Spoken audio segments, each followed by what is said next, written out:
¿Cuál es lo que pasa? Resulta que la Biblia como tal la pusieron en orden cronológico, pero no quiere decir que estos profetas profetizaron en ese orden.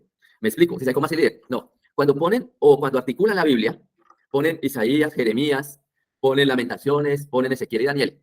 Pero realmente cuando usted va a ver, eh, ellos profetizaron no en ese orden, sino en determinados espacios.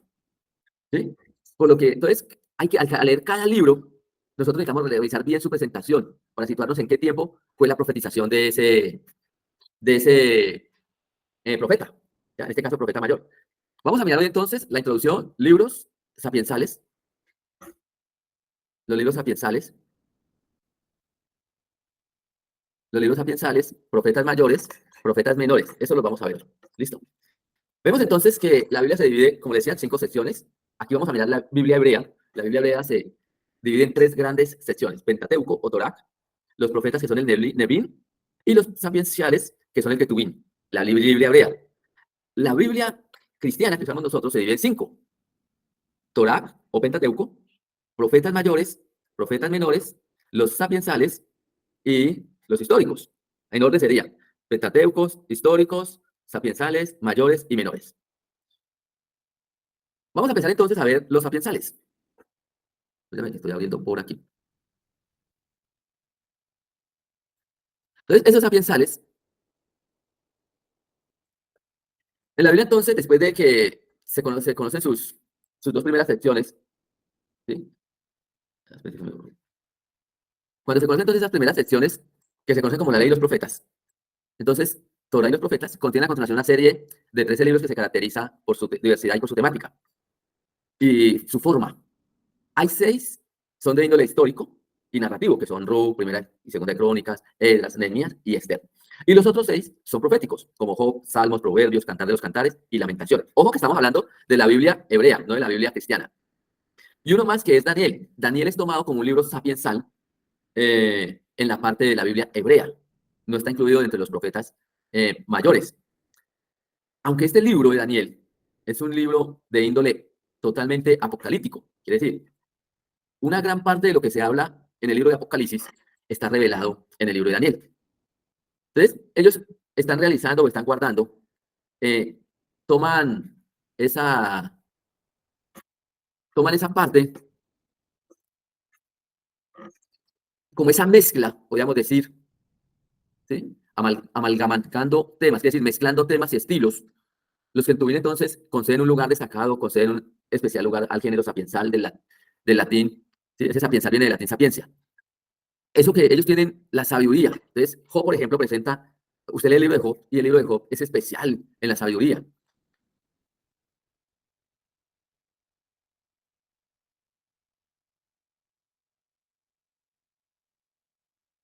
¿Sí? Entonces, mm, esa sabiduría que representa Job. Recuerde que esos sapiensales son los que poseen sabiduría.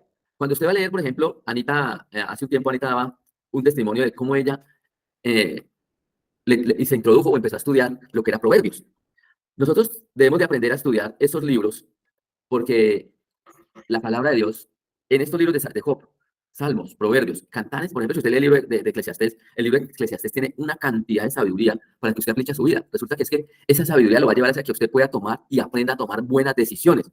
Mire, la función de estos libros no es exclusiva de la teoría, sino que brindan a la persona las herramientas para que el comportamiento sea adecuado a todas y a cada una de las múltiples circunstancias. Quiere decir, en estos libros, usted no solamente va a encontrar, el versículo de la Biblia, no, va a encontrar cómo enfrentarse a X situación que usted esté pasando. Un problema conyugal, un problema laboral, un problema con pérdida de una familiar, cuando estamos en situaciones que son bastante complejas. Los libros sapiensales nos van a ayudar. Por ejemplo, en el año 2008 yo pasé una situación, yo creo que en ese tiempo yo ya conocía a Carolina y a Carlitos. Creo que a Carolina sí, no sé a Carlitos, si en ese tiempo ya lo conocía. Pero en ese tiempo nosotros comenzamos a pasar una situación muy difícil económicamente. Yo creo que me leí el libro de Job por ahí unas 5 veces, pero completo. Yo me leía el libro de Job para empezar a entender, ¿sí? ¿Qué era lo que el Señor quería sobre mi vida? ¿Por qué? Porque no era solamente leer el libro, sino cómo ese libro yo lo tenía que empezar a aplicar a esa circunstancia que estaba viviendo. En ese tiempo, entonces, el libro de Job me llevó a que yo tenía que volver en amistad con Dios. Y era cristiano. Y no me había apartado de la vida cristiana. Eso solo va a llevar entonces a que nosotros vivamos eso algo. Pero no solamente Job. Por ejemplo, si usted quiere ser un excelente esposo, Leas el libro de Cantares. El libro de Cantares está dividido en partes. Está dividido en para la esposa y para el esposo, para el novio y la novia. Tanto así que Cantares le enseña, aquí no hay ningún menor de edad, cómo tener una relación íntima con la esposa. Eso le enseña Cantares. Y usted dice, ay, pero un libro de la Biblia. Sí, el libro de la Biblia te enseña cómo debes besar a la novia, cómo puedes estar con la novia. El libro de Cantares. Entonces, son libros de sabiduría.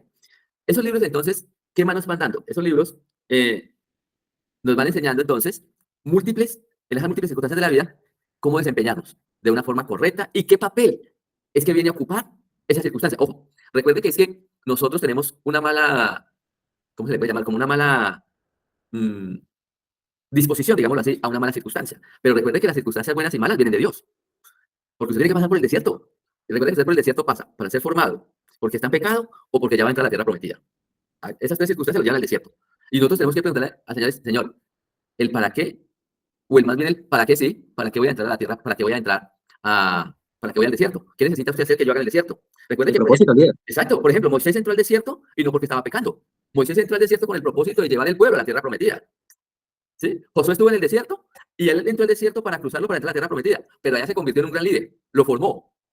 Entonces, mire lo que muchas veces nosotros decimos, ay, es que eso que me está pasando, y usted se agarra a llorar. Señor, ¿usted por qué está así conmigo? Me mete al desierto. No, el desierto le sirve para que usted sea formado, tenga un propósito, puede ser para que usted lleve, es algo transitorio. Está. Entonces, vamos a mirar ese libro de Job.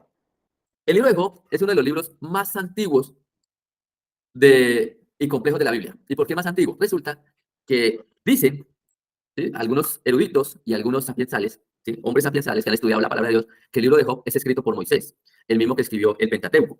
Todo el Pentateuco es escrito por Moisés y el libro de Job. Y cuando usted va, ¿cómo se lo identifican? ¿Sí? Es un libro perteneciente al Antiguo Testamento, considerado parte de la literatura sapiensal. En sus 42 capítulos narra la historia de un hombre llamado Job, un hombre considerado por Dios como justo, y debido a que tenía justo, también era un hombre próspero. También nos enseña entonces que la fe es puesta a prueba de ese hombre.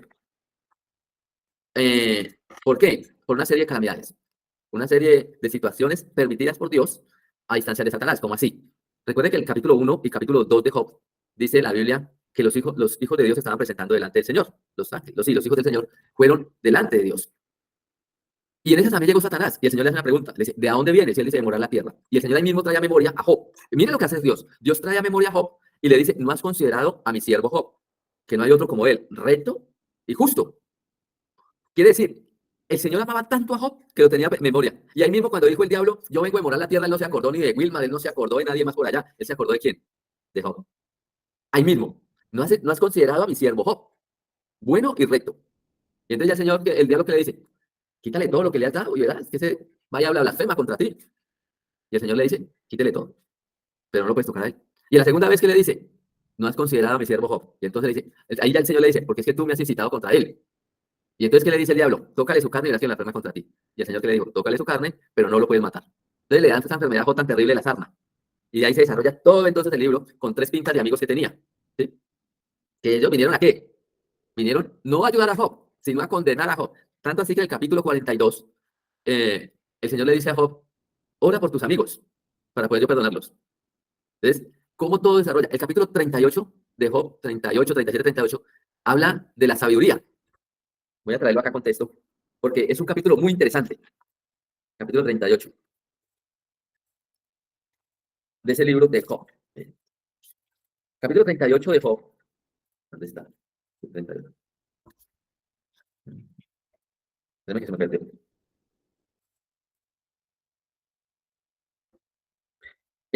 Job entonces habla en el capítulo 38 y el Señor lo empieza a convencer que la sabiduría de Job era una ignorancia.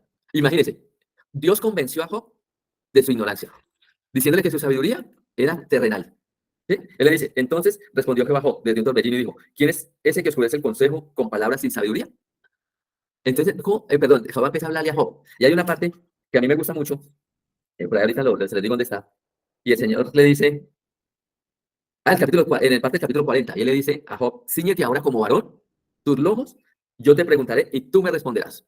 ¿Cómo decir? Quiere decir, el Señor le dijo a Job, ¿usted se cree muy sabio? Entonces venga, yo le pregunto. Pero eso sí, ciñase los lomos como varón, quiere decir, no me va a responder a mí con cualquier cosa, sino como un hombre. Entonces, este libro que le puso en todas las calamidades a Job, lo llevó a que Job entendiera que él conocía al Señor. Él lo había oído, pero no lo conocía. Capítulo 42, el versículo 4 o 5. Dice, que, Señor, más yo te he oído, pero no te conocía. Ahora te veo, ahora te conozco. Entonces, todo el libro de Job viene a enseñar, ¿sí? Esos diálogos proféticos, poéticos entre Job, sus amigos, Dios. Entonces, el libro enseñaba la seguridad y la confianza que un hombre como Job había puesto en Dios. Que independiente a cualquier calamidad, él seguía firme en que Dios era el que lo respaldaba. Leamos el versículo 28 del capítulo 28. Carlitos, usted lo tiene por ahí. 28, 28, líder. Sí, 28, 28. Muy bien. Dice la palabra de Dios en Job, capítulo 28, versículo 28. Y dijo al hombre, he aquí que el temor del Señor es la sabiduría, y el apartarse del mal, la inteligencia. Bueno, ese versículo es el versículo, entre comillas, uno puede decir que el versículo más importante de ese libro. Es el versículo con más sabiduría, con más entendimiento que puede tener ese libro. Dice, y dijo al hombre aquí que el temor del Señor es la sabiduría y el apartarse del mal, la inteligencia. Es decir, usted y yo somos inteligentes cuando nos apartamos del pecado. Y somos sabios cuando estamos en el temor del Señor. El temor del Señor, recuerda que no es miedo, sino reverencia. Eso es lo que nos enseña el libro de Job. ¿Sí? Entonces, Job, por ejemplo, acá refutaba posiciones doctrinales que para él antes eran, mejor dicho, tenidas y que eran incuestionables. Eso es como cuando usted está en una religión y entonces le enseñan una doctrina y dice, no, esa doctrina es así, así, así, y usted pelea y usted pleitea y usted, pero cuando realmente entiende la verdad, usted como que se queda callado, ya empieza a decir, bueno, ¿qué fue lo que pasó? ¿Listo? Vamos con el segundo libro, y el segundo libro es el libro de los Salmos.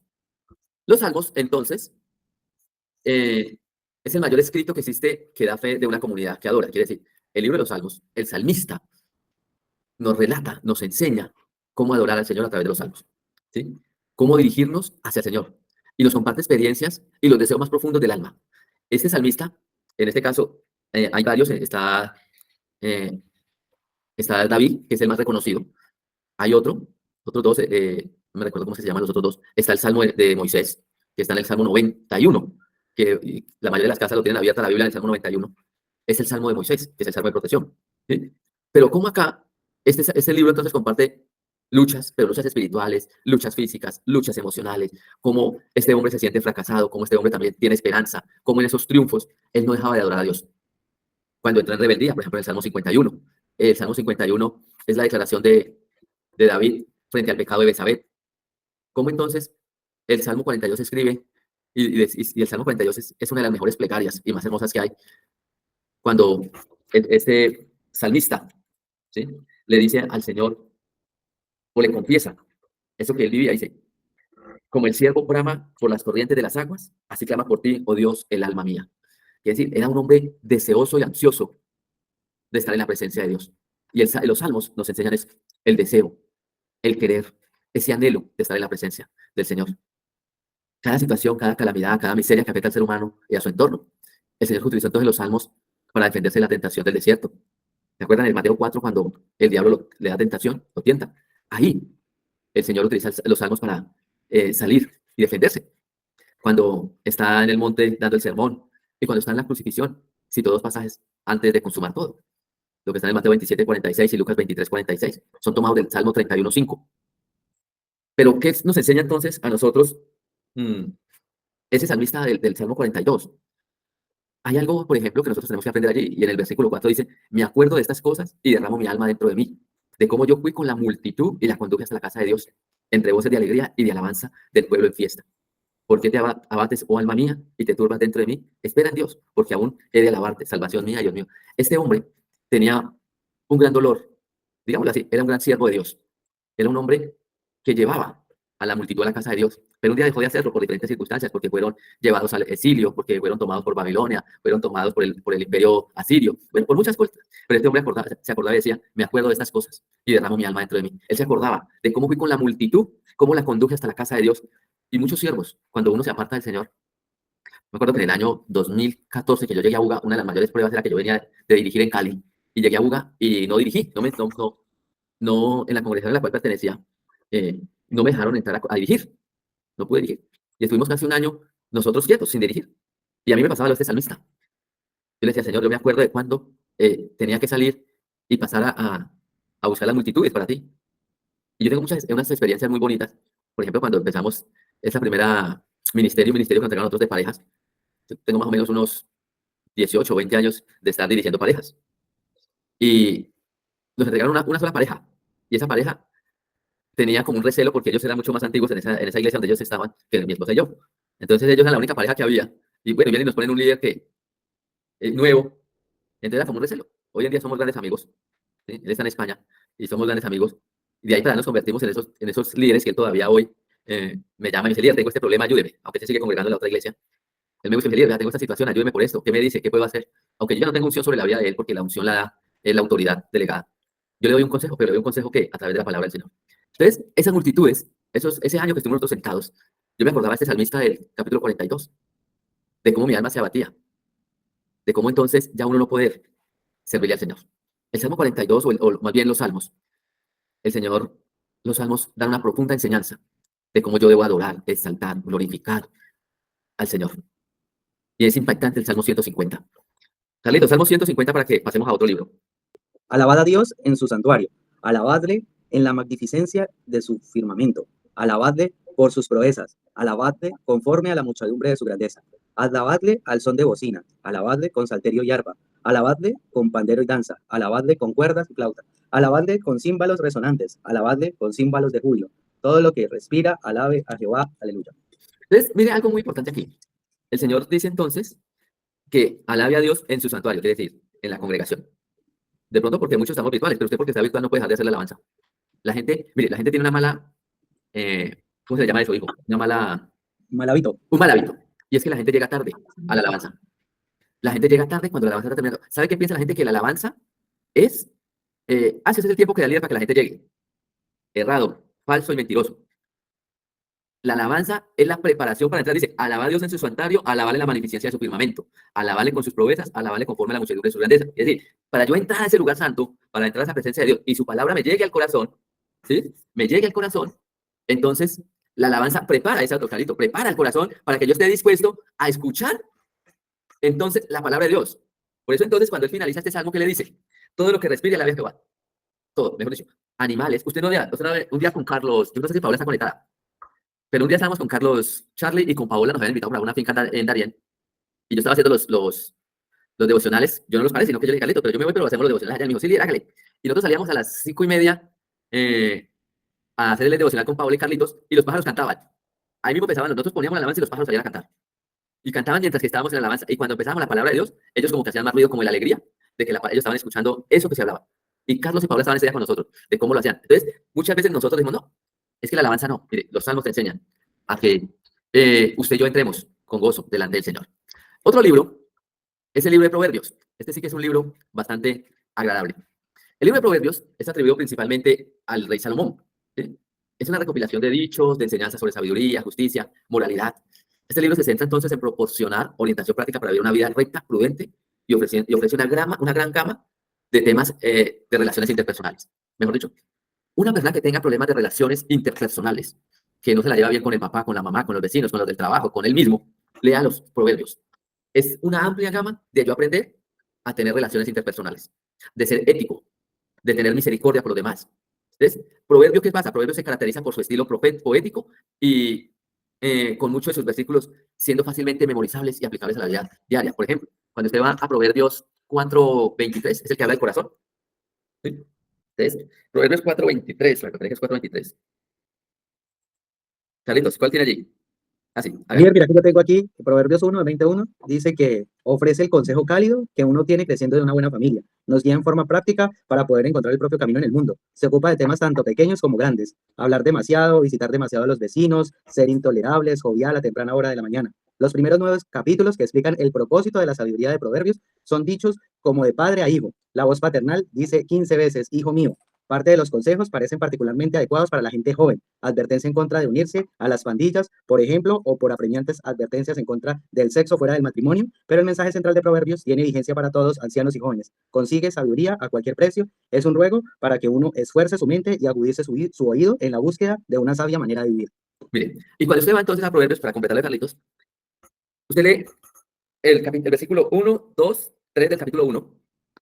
Mire lo que le dice, los proverbios de Salomón, hijo de David, rey de Israel, para entender sabiduría y doctrina, para conocer las razones prudentes, para recibir el consejo de prudencia, justicia, juicio y equidad, para dar sagacidad a los simples y a los jóvenes inteligencia con cordura. Entonces, mire, allí en esa parte le dicen para qué son esos proverbios, cómo los vamos a vivir. Entonces, Hay unos que los escribió el copista del rey Ezequías, ¿sí? Pero el rey Salomón escribió por su célebre sabiduría. Recuerde que hay en el libro de Reyes un pasaje cuando, si no me equivoco, es Primera de Reyes 3, cuando Salomón le pide a Dios, o Dios le se le aparece a Salomón más bien en sueños, y le dice a Salomón, Salomón, pídeme lo que tú quieras. Y entonces Salomón le dijo, Señor, dame ciencia e inteligencia para gobernar este pueblo, porque este pueblo es muy grande. Entonces él le dijo, por cuanto no has pedido riqueza, yo te voy a añadir la riqueza. Esa es la enseñanza de Mateo cuando pide, que el Señor dice, busca primeramente el reino de los cielos y su justicia, y todo será añadido. Cuando Salomón pide la ciencia y la inteligencia, ¿qué le está diciendo? Vamos por aquí, ya lo pusieron. Primera de Reyes 3:5, sí. Entonces, miren, ¿qué pidió Salomón? Pidió conocer el reino de los cielos y su justicia, porque él pidió ciencia y sabiduría para administrar el pueblo. Y el Señor que le agregó la añadidura, que es la riqueza. Y ahora, dos conceptos claros de Salomón. El hombre más sabio y el hombre más rico. Dice la Biblia que nunca habrá otro hombre como él con tanto dinero, con tanta riqueza. Pero tampoco nunca habrá un hombre tan sabio como él. Hay un pasaje por allá que dos mujeres estaban en discordia porque un hijo, entonces ellos van del rey y le dicen, rey, lo que pasa es que estábamos, como había mucha hambre, entonces nosotras acordamos en comernos nuestros hijos. Y mataron al hijo, se lo comieron. Y ya el otro no lo quisieron matar. Entonces una mamá lo reclamaba y la otra mamá. Entonces dijeron, rey, pero es que ella dice que es la mamá, yo soy la mamá. Entonces el rey dijo, vea, solucionémoslo de esa forma. Partámoslo a la mitad. Una mitad para una y la otra mitad para la otra. Entonces una de las mujeres dijo, no, déselo a ella. Entonces el rey dijo, ella es la mamá, porque una mamá nunca va a esperar que sacrifiquen a su hijo. ¿Sí? Eso es lo que hace, y eso está en la Biblia. Entonces, mire cómo Salomón era tan sabio en cómo, tanto que hay un pasaje que es una reina del sur que viene a visitarlo y le trae presentes. Pero toda esa sabiduría de Salomón quedó acá. Y ese mismo Salomón es el que escribe el libro de Eclesiastés. ¿Sí? Vamos a Eclesiastés. Él mismo es el que escribe el libro de Eclesiastés. Ese título que se le otorga como Wetzgele, que se traduce tanto en hebreo como en griego, predicador, orador, persona encargada de convocar un auditorio o dirigirle la palabra, ¿sí? Este libro, que por la evidencia contenida en el mismo, se atribuye su autoría a Salomón, rey de Israel. Entonces, si usted lee el libro de Salomón, es espectacular. ¿Sí? De Eclesiastés, yo creo que es un libro especial para usted leerlo. ¿Sí? Es un libro característico, no cuenta nada con la época de rey, sino cuenta cómo él derrochó la sabiduría que le dio Dios. ¿Sí? Él lo escribe, dice que corresponde a una época posterior a lo que él vivió, pero mire lo que le dice los versículos 1 y 12, mire, de Eclesiastés. Dice la palabra de Dios así, mire, en el versículo 1 dice, la palabra del predicador, hijo de David, rey en Jerusalén. Y el versículo 12 dice, yo el predicador fui rey sobre Israel en Jerusalén. Quiere decir, él ya no estaba reinando. Yo fui rey, porque si no le hubiera dicho, yo soy rey. ¿Sí? Es un tiempo futuro, un tiempo pasado. ¿Sí? Yo soy rey. No, él dijo, yo fui rey. Y el libro contiene algo particular y es la conclusión del predicador. Carlitos, el 12:13. ¿Sí? Cómo ese predicador, solamente en ese versículo, resume todo el libro. Todo lo que está en el lo resume allí. ¿Qué dice? Eclesiastés capítulo 12, versículo 13. El Ajá. fin de todo el discurso oído es este: teme a Dios y guarda sus mandamientos, porque esto es el todo del hombre. Todo lo resume ahí. Teme a Dios y guarda sus mandamientos. Eso lo resumió Salomón. Esa fue la enseñanza de ese libro. ¿Sí? Ahora viene el libro de Cantares. El libro de Cantares se llama Cantar de los Cantares. ¿Sí? Este próximo libro es una expresión que corresponde literalmente con la inicial de la Biblia, Shir Sharim, que se considera como el más hermoso de los cantos o poemas más sublime. Este libro es un poema distribuido en poemas que alternan dos enamorados. Este libro también se le atribuye a Salomón. ¿Sí? Eh, Es un lenguaje entusiasta, una condición de amor, alto nivel literario, brillante y colorido. Lo que pasa es que cuando usted lee La Reina Valera, hay partes que uno dice, bueno, yo cómo le voy a decir a la novia, con tus dientes que parecen los de una cabra, algo así es que él dice. Entonces dice, uy, no, usted por ejemplo le dedica un poema a una muchacha, no, ella quiere que le dediquen un reggaetón. Y está totalmente perdida en lo que es la verdad de Dios. Entonces, cuando usted va a Cantares tiene unas grandes expresiones de amor. ¿Sí? Resalta la importancia que tiene que haber en la pareja. Por eso es que si usted es casado, si usted tiene un esposo, una esposa, para usted es indispensable el libro de Cantares. Y vuelvo y le repito, el libro de Cantares le enseña cómo cortejarla, el libro de Cantares le enseña cómo esa mujer le hace esa proposición al varón para que vaya a su alcoba, pero también el esposo cómo la seduce. Y ahí lo dice, Cantares lo habla así. Cantares ella le dice que ella lo lleva al escondido a su recámara, porque, bueno, es que, porque Cantares dice así, anteriormente el esposo no dormía con la esposa, incluso el rey. Entonces el rey, solamente la reina iba cuando él quería tener el acto sexual. Le llamaban la reina y ella entraba a su alcoba. Pero de aquí Cantares le dice cómo esa reina iba y seducía al rey tanto que ella lo llevaba para su alcoba. No iba ella a donde, sino que él llegaba donde ella. Y eso es lo que pasa como la diferencia, porque era la reina la que iba al dormitorio del rey para satisfacer al rey. Y aquí pasaba al contrario. El rey llegaba donde la reina, porque ella lo seducía todo el día, porque ella se le mostraba, porque ella entonces le decía que cuando él se iba, a ella le hacía falta, que ella lo quería tener. Entonces, mire que Cantares es una expresión de enamorados muy bonita para que usted aplique en su vida matrimonial. Este libro, Líder, que no solamente hablamos de la vida matrimonial, digamos que hay personas que están solteras y aquí este versículo me llevaba a entender, por ejemplo, cuando yo conocí a Carlos Alberto era católico. Entonces, de mi testimonio era, primero, compartirle de Cristo, porque yo necesitaba que él comenzara siendo una parte fundamental que comienza a Cantares, hermano mío. Y hermano mío, quiere decir que los dos fuéramos a la misma, creyéramos en lo mismo y nos congregáramos en la misma parte.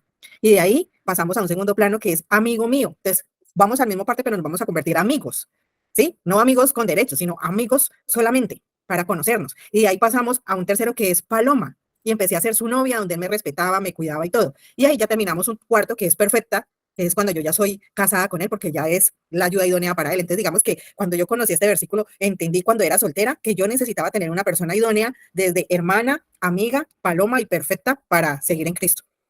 qué bonita enseñanza. Ya tiene para que se haga un tema de parejas. Ahí, hable con Carolina Cruz allí, ¿cierto? Pero mire qué bonito. Es que es lo que nosotros tenemos que ver. Mire, es que la Biblia, la Biblia está tan bien diseñada, es tan perfecta, que a la Biblia no le falta nada para que usted tenga una vida excelente. Por eso es que Juan 10:10b, él dice que él nos traerá vida y nos traerá en abundancia. Pero para usted poder vivir esa vida en abundancia, que es una materia que vamos a ver la próxima semana, esa vida en abundancia es lo que dice Carito, saber llevar la vida, la Biblia, aplicarla a nosotros. Si usted no la aplica, vea, usted puede ser el más sabio del mundo, pero si usted no conoce la Biblia, es el más ignorante y más torpe. La gente dice, no, algún día yo le hablé a alguien de la Biblia y él me dijo, no, yo no leo ya la Biblia porque ya me la leí toda. Y yo entre mí pensaba, qué ignorante eres, porque la Biblia todos los días me dice qué tengo que hacer. Que la mayor ignorancia de nosotros es pensar que la Biblia la conocemos. La Biblia nunca la vamos a conocer toda, porque todos los días, por eso dice, cielo y tierra pasarán, mas tus palabras no pasarán. Todos los días la Biblia nos va a enseñar. Mira lo que nos acaba de enseñar Carito. Y es algo que si nosotros lo miramos, tiene todo el sentido de lo que la palabra dice. ¿Sí? Y una cosa es leerla y otra aplicarla. Hay muchos que se leen, ¿verdad? Muchos. Entonces, esa palabra de Dios nos debe llevar entonces a que vivamos siempre allí. Entonces, después de Cantares, vienen unos libros. ¿Sí? Ahí terminan los libros proféticos. Y vienen los profetas. Los profetas están divididos en dos secciones, los profetas mayores y los profetas menores. Los profetas entonces son conocidos como Neblín, ¿sí? La Biblia hebrea no los separa, sino que los tiene juntos. Nosotros, la Biblia cristiana y católica, está dividida. Los libros proféticos son una parte fundamental de la Biblia, ya que contienen las palabras y enseñanzas de los profetas elegidos por Dios para transmitir su mensaje al pueblo de Israel. Estos libros tienen una importancia crucial, ya que sirven como guía espiritual y moral para los creyentes, así como una advertencia para aquellos que se apartan del camino de Dios. ¿Cuáles son esas? Por ejemplo, en estos días yo estoy leyendo el profeta, en la mañana, en mi devocional estoy leyendo el profeta Jeremías. Al mediodía estoy leyendo el libro de San Juan y en la noche estoy leyendo el profeta Isaías. ¿Sí? ¿Por qué los tres? Porque así me lo puso el Espíritu Santo que los debía leer. ¿Sí? Entonces, 3 tiempos de oración, 3 tiempos de lectura. Pero, ¿qué me encontré, por ejemplo, estos días con el profeta Jeremías? Y el profeta Jeremías le advirtió a un grupo de personas de los que habían quedado en Jerusalén después del cautiverio de Babilonia, es que el rey Nabucodonosor los llevará deportados hasta Babilonia. Ellos declararon un grupo, en ellos quedó el profeta Jeremías.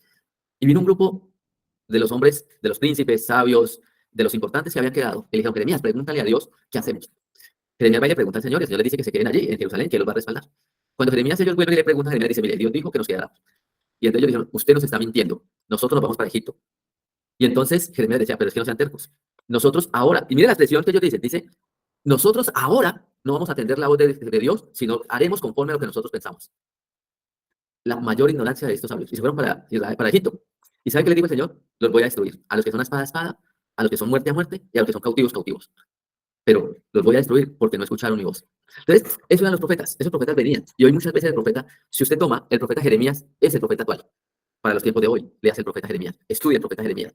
Ahí está el pacto del Señor en Jeremías. El nuevo pacto que está en el capítulo 31, 32 y 33.